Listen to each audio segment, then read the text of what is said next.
In this next part, we have three speakers, and the first one is Elio Hbeich from Tripoli, and he's talking about the EuroSDR Sandbox environment. And in my opinion, this is really great news that we did already have the platform Link Data Netherlands Sandbox environment, which has now become available for the EuroSDR community. So there's really no reason anymore to delay your link data experiments. There's already an environment for you available. But there is even more great news, and it means that last week the link data wizard was published as open source on GitHub, which is another great tool developed by Tripoli. And now everybody can easily create link data. And I challenged Wouter to explain link data wizard because we have a tight schedule in only 3 minutes. And he replied to that by sharing a movie introducing link data wizard. So first of all, we're now going to look at the movie. Julia.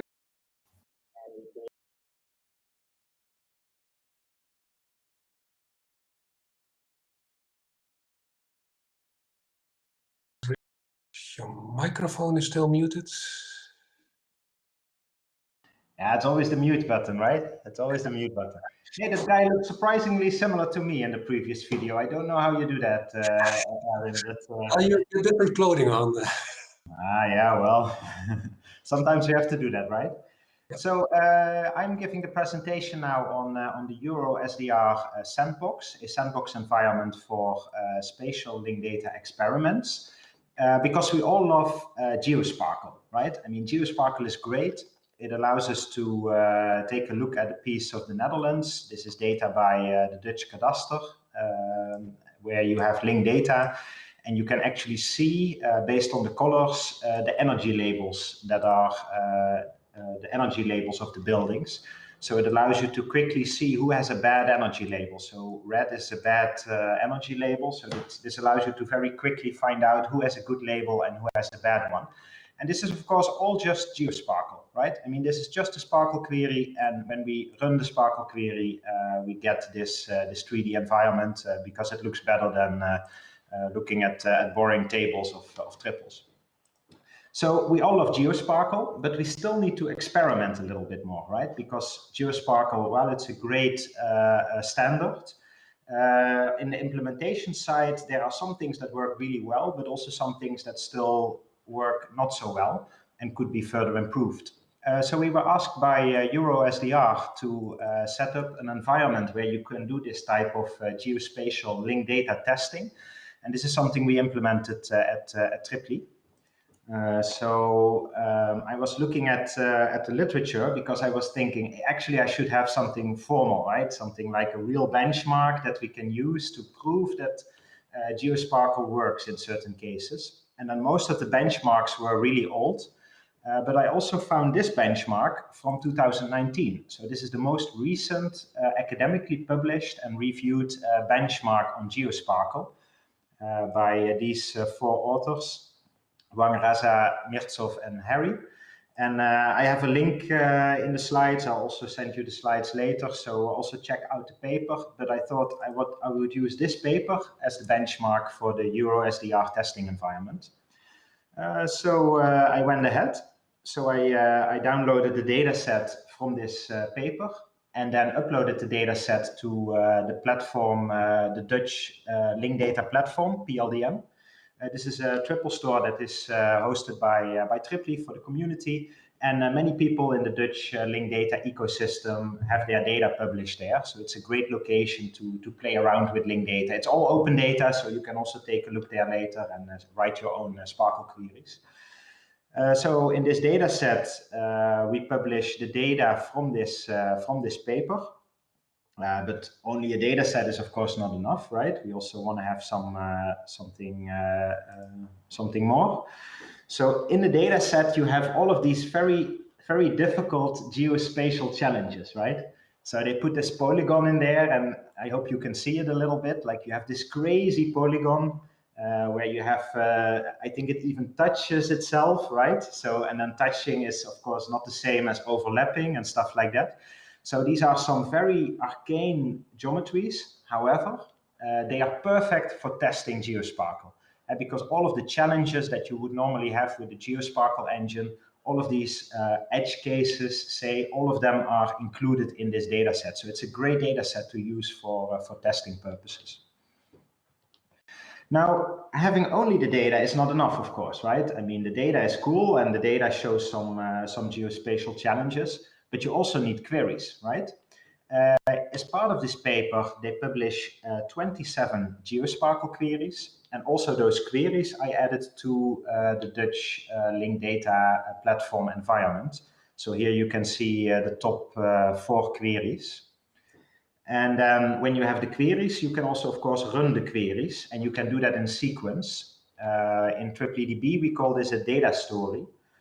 So a data story is basically an online publication that you can create, where if you go through the publication, everything is generated based on Sparkle. And in this case, we use the 27 queries from the benchmark, from the GeoSparkle benchmark. We execute those as part of the data story. So when you visit the data story, you are actually running this benchmark. So that's really cool, right? Now, let's take a look at this story, because this story will show us how far GeoSparkle compliance is currently. So this is all, of course, simply online. And then you can see in the Sparkle, in the data story, this is the first query. And then here you have the second query. But let's maybe take a look at the first query. So this is the result of the first query, but I can also open it. There is this link, try this query yourself. And when you open the link, you can also see what it's doing. And then you can actually see that in this case, it's calculating a boundary. So it has some geospatial shape, takes the boundary of that, and then computes something else. And that's what results in this visualization. And that is true for all of these queries. And then you can already immediately see that the second query does not perform that well, because we cannot draw it on a map yet. So not all queries are successful yet, but many are. So the third query is running, and the fourth one does something crazy with going over the whole Earth, right? So this is also a really interesting edge case. And it allows you to quickly get an overview of, this is for line geometries, this is for polygons.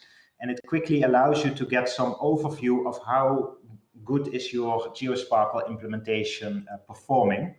Now you see most of these are working quite well, but there are also a couple of them that do not work yet. So query 19 gives no results at all, so that is still a problem. And there is also another one I seem to remember. I think that's the last one. Query 26 also doesn't give any results. However, you can see that a lot of this stuff is actually already working quite well, and this is with the current generation of GeoSparkle implementations. Now, definitely give this environment a try. It's meant for testing purposes. You can also write your own GeoSparkle queries, play around a little bit, maybe read through this data story in a little bit more detail. And let us know what you think. You can always contact EuroSDR or Triply to get feedback, or maybe to come up with your own geospatial challenges. That's it. I hope I still have 1 or 2 minutes for a question. Yes, thank you very much, Wouter. There's just a question popping in from Benedicte. Yep. Oh, I know that there are query returning 0 result is an issue. Maybe it's the correct answer? Oh, that's a good one. Yeah, of course. Sometimes you have these trick questions in a benchmark, right? So you ask something and you're supposed to get nothing back.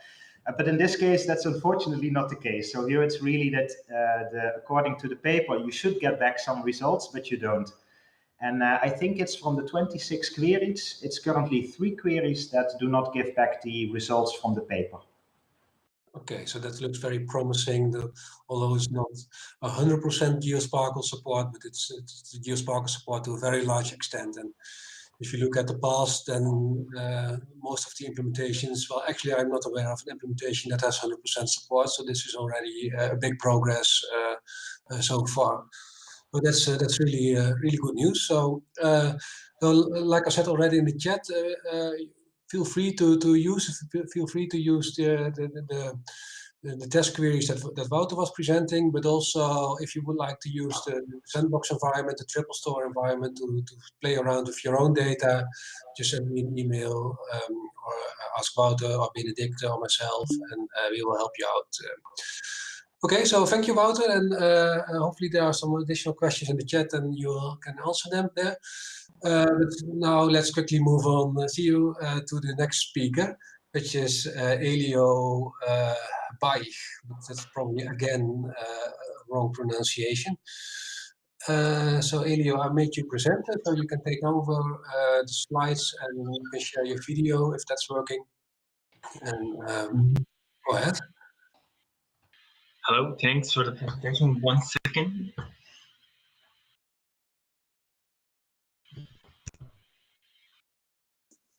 I'm gonna, can you see the presentation?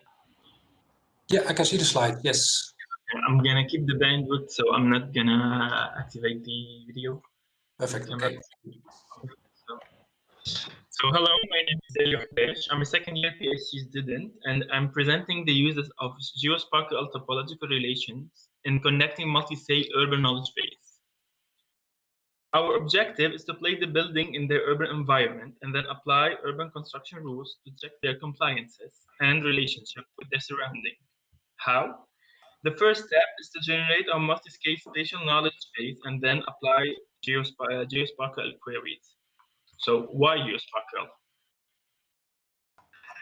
It's an OGC standard that represents and query geospatial data. It's an extension of Sparkle query language, and it provides vocabulary for asserting topological relations between spatial objects according to simple feature, region connection calculus, and Eigenhofer terminology. Oh, in our yes. Elio, I'm not sure if it's your connection or your microphone, but the connection is a little bit difficult currently. I think it's the connection. Okay. It's not the microphone, but go ahead, let's see. In our query, I've used the simple feature vocabulary, and we focus on intersect, touch, within, contain, overlap, and crosses. It's worth mentioning that these vocabulary have are equivalents. For example, a simple feature equal is equivalent to Eigenhofer equal, which is equivalent to region connection calculus equivalent vocabulary. In our query syntax, we have used simple feature topological relationship vocabulary. Our multi-scale knowledge base is divided into the following spatial object. The first 6 entities represent the French administration level, going from country to district level. And the rest of the entity represent the spatial object or urban component that might exist in the administration level. Our geospatial topology helps us to define spatial relationship between administration entities and urban component, and between urban component and self. Due to incomplete data and incomplete data error and time execution restriction, we've applied parametric query to investigate spatial relationship in a predefined administration entity. For example, I will the query select the list of districts that are contained in Poitiers municipality, or select the list of sewer pipeline that touch the rain waste and water waste equivalent, while both entities are contained in the same downtown district. Or select which cadastre contain or overlap built-in cadastre, while both of them are contained in the downtown district. The represented triplet, semantic triplet, which is subject, predicate, and object. Here, where the predicate presents a spatial relation between subject, and object, and the subject and object can represent administration or urban component. Query 1 to query 5 represent spatial relationship between administration entity, while query 6 to query 12 represent spatial relation between administration entity and urban component. And finally, the query 16 to query 13 to query 20 represent spatial relations between urban entity and a district level. Note that all the query are parametric. query 6 to query 20 use union function, and query 13 till query 12 relies on subqueries. In the same methodology, we can use geospatial topology to illustrate spatial relationship between building components themselves, or building concepts themselves. For example, a building can contain multiple stories that contain multiple zones or apartment, that contains the apartment contains space, that contain, for example, windows, doors, floors, walls, furniture, and many more. Not all triple store can handle geospatial query execution. The most powerful tools are GraphDB, StarDog, and Virtuoso. Due to technical difficulty, I was only able to apply geospatial into GraphDB and StarDog. The slide here presents the different geospatial syntax written in GraphDB and StarDog. Note that while GraphDB responds with the Boolean value, StarDog gives you the entity that respects the spatial topological requested. The limit that I have found by removing the parametric restriction from the queries, the time compilation was too long. So the second one is I cannot connect the building topology relationship to the urban level, because both of them use different reference system. Building uses the local reference system, while the urban uses a global reference system. I've noticed that StarDog does not support multiple functions such as buffer, differences, boundary, or union, while GraphDB do. And finally, I've noticed that the calculation function between both tools are different. GraphDB uses you calculate distance through boundaries, while StarDog uses the centroid of the polygon. So after executing and defining spatial topological relationship, the future work will go as follows. First, I need to compare geospatial query performance between the different GraphDB tools, triple store tools, and choose one of them. Then I need to connect building and urban reference system in order to connect their topological relationships. Then apply reasoning to the building and urban component to link them to different administration level. So if the building is contained in a district that's contained in a municipality, so the building will be contained in the municipality, for example. I will apply general computing and the indiscriminability function to generate multiple abstraction of the knowledge base based on the urban rules that I have studied apart. The general computing will enable me to create multiple views, which will push me to use spatial generality, which will guide me how the spatial relationship will evolve in case I refine or reduce the spatial entity that I have, and how should I adjust my knowledge base for a new hierarchy or cardinality, or maybe concept representation. And after all of this, I will apply the logical query that represents the urban rules on a different abstraction generated. So thank you for your attention. Any questions? Well, thank you, Elio, for your talk, and I think it was nice to put you directly after Wouter's presentation, because in your presentation we saw that the StarDog doesn't have full geospatial support, as we were just talking about. But a question, and I think I had the same question as Benedict is also asking now in the chat, is can you also use the EuroSDR Sandbox, or can you use the DB also in your comparison with Virtuoso, with StarDog, and GraphDB? I can add it. I can use it. I can add it. I'm now testing the Virtuoso, but I can add the Sandbox Okay, and test great. the Sandbox. Yeah, So great. And then of course we're really looking forward to the results, of course. So please keep us updated on that.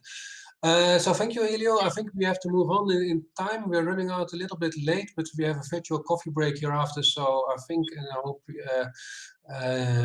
there's not a big problem if we end this session 5 minutes later than planned. So let's quickly move on then to the final presentation of this section, by Lexi Rowland. Already, I was talking this morning about when we have the knowledge graph in place, we would like to have more what we call self-service GIS. And I think Lexi is going to talk about this in more detail. So Lexi, I gave you the presenter role. So as everything is working well, you should be able to take over the screen and share your camera and start your presentation. Yes, thank you, Owen. Can you see my screen? Not yet.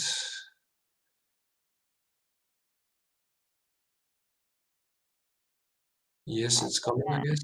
Yeah. Yes, it's there. Okay. Oh, wait, hold on. I'll just share my camera.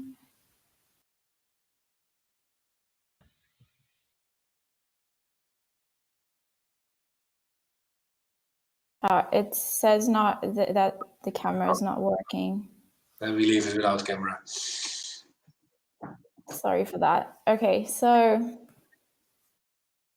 yeah. So hi, I'm Lexi Rowland. I am a current intern with Kadaster. I'm just finishing my master's studies at Utrecht University in geoinformation management. So I'm kind of working on the bridge between self-service GIS and linked data tooling.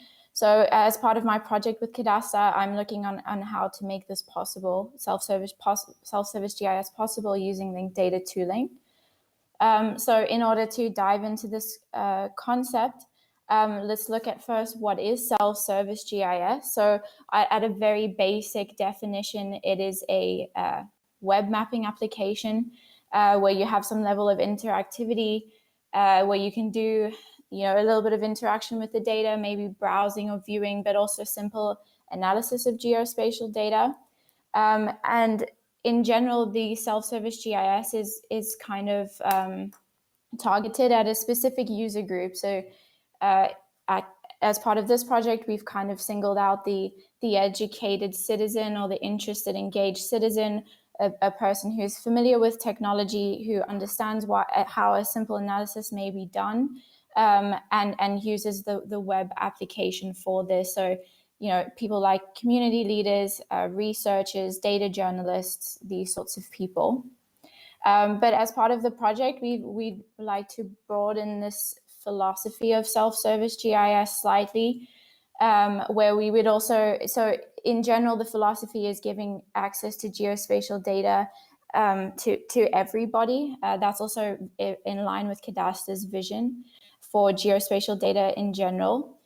And also the integration of spatial and non-spatial data in one single place. So, supporting the upload of your own data into, for example, Kadaster's, whereas Kadaster's data is in an application to make it easier for people to engage. And then in order to support this, making use of open standards, open data, more openness in general, also data interoperability, and allowing analysis to be performed on the source. So the question is what best supports this, and of course linked data principles in general support the realization of this concept. So in order to define self-service GIS, we looked at what are the actual features of a self-service GIS.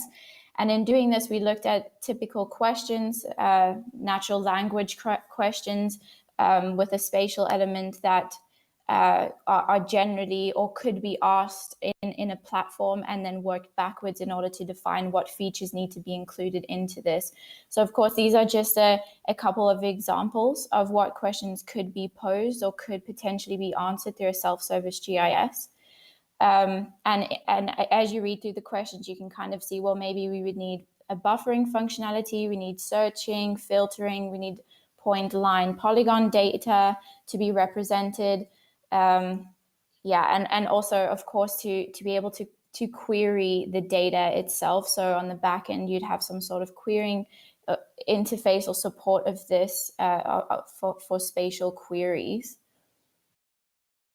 So then we need to now develop the self-service concept into something that's actually tangible and is ready for the end user to actually use on the web. So do we already have tooling that could support the development of this?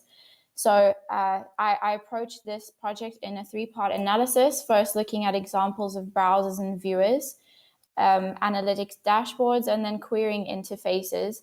Now, in general, we prioritized the use of linked data tools. But as you explore further into these examples of tooling, you sometimes lose the geo-visualization element, and that was a big downfall of the way this, or I suppose of the availability of the data, of linked data tools that are already available for us to build on.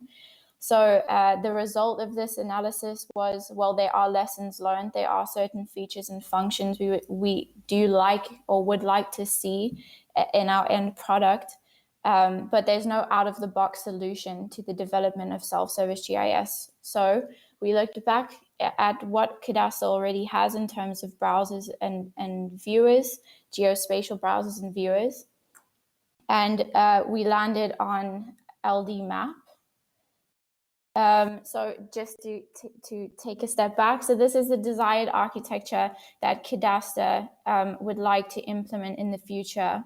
And going from bottom to top, you have the different databases where Kadaster's data is stored and modeled. And the achievement of Kadaster-wide knowledge graph is being worked towards at the moment, where there would no longer be individual data sets, but a semantically unambiguous knowledge graph that could then support applications such as self-service GIS. And then layering how we would achieve self-service GIS based on this desired architecture, we arrive at this image where, so this presents both challenges and opportunities. In general, the desired architecture does support the realization of self-service GIS, but there are some challenges in the way that data needs to be modeled and enriched in order for it to be easier queried and accessed and visualized on the front end. So moving forward, my project kind of ends at the conceptualization of self-service GIS, and the next steps are modeling the data sets that would be on the back end and support the self-service GIS going forward. I would say this definitely can be done, and it's something that we are working towards achieving at Kadaster. That's all for me. Okay, thank you very much, Lexi, for your talk. And I think a lot of work needs to be done. And unfortunately, there's not really one tool that fixes it all. But I think there are some components that can be used to reach some kind of self-service GIS. I see in the chat there is one question for you by Benedicte. I hope you can also read it, but I will try to read it out. Possible also to query for previous analysis performed with the same data, to query for provenance data, to somehow publish the result with enough documentation on possible sources of uncertainty. Not really sure if I understand the question in full, but I think that you have some kind of provenance that you can check, that you do your analysis also when the data has changed, and that you can come back and do the analysis again. Can you comment on that? Yeah, so this is, if I understand the question correctly, this is definitely one of the features that we'd like to include. So if you think about a data journalist, for example, you would like to be able to store the queries that you have done over the data so that it's reproducible. So yeah, in short, yes. Okay. Well then, again, thank you very much, Lexi. And like I said, we ran 4 minutes out of time, so we quickly have to end the session. So thank you to all the speakers and all the people who joined the session for being here. If you would like to have some additional discussion, you can use the Slack channel. I just put a link in the chat channel.